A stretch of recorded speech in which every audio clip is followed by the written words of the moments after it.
तर आता आपण आलो आहे रानात. तर ऊस तोडून न्यायला मित्रांनो. तर तुम्ही ऊस बघू शकता मित्रांनो. आता ते रोटर मारायचं काम चालू आहे त्या रानात. त्या रानातला आपण ऊस तोडायला आलेला आहे. तुम्ही त्याला 1-2 सेकंदात दाखवतो तुम्हाला. गायांना आपल्याला हा ऊस तोडायचा आहे बारका बारका. खाली बघू शकतो मी ट्रॅक्टर बी चालू आहेत रोटर मारायचा. आता मित्रांनो हा ऊस आपल्याला गायांना न्यायचा आहे आता छोटा मित्रांनो. आपले दिवस इतके वाईट चाललेत की त्याला एक कारण आहे मित्रांनो. आज आता आपला चालला आहे बाकड काळ मित्रांनो. त्या बाकड काळामुळे मित्रांनो इतकं वाईट दिवस चाललेत की आता असं लोकांच्या आनंद जाऊन खायला लागते.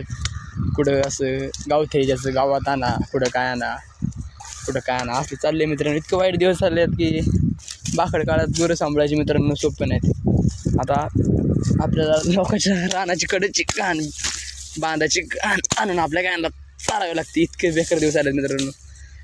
दूध कमी पडलंय गायांना, खुराकाचा प्रॉब्लेम यायला, पैशाचा प्रॉब्लेम येतो मित्रांनो.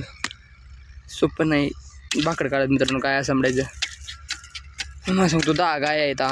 दूध जाते आपलं 8 ते 9 लिटर मित्रांनो. सोपं नाही एवढं बाकड काळात गुरं सांभाळायची मित्रांनो. अजिबात सोपी नाहीत. त्यामुळे मित्रांनो जर जो कोणी नवीन असेल ज्याला दूध व्यवसाय द्यायचा असेल त्यांनी 1000 वेळा विचार करावा आणि मगच ह्या व्यवस्थेत यावं मित्रांनो. एवढं सोपं नाही ह्या बाकड काळात गुरं सांभाळायची. व्हिडिओ सांगण्याचं मित्रांनो व्हिडिओ काढण्याचं तात्पर्य एकच आहे की एवढंच आहे की गुरं करताना थोडा विचार करून करा.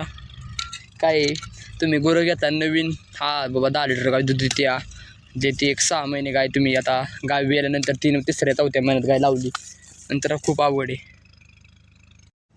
पण मी खचणार नाही व गाय विकणार नाही. लढत राहणार मित्रांनो. मागं हटणार नाही. पाटण नाही तर तुटन मागं काय हटन. आजची गावात थोडं कोंबार आता कुठे करायची आवड आले भरपूर आणि कुठे टाकायची पटकुनी. काय सबस्क्राईब करा मित्रांनो.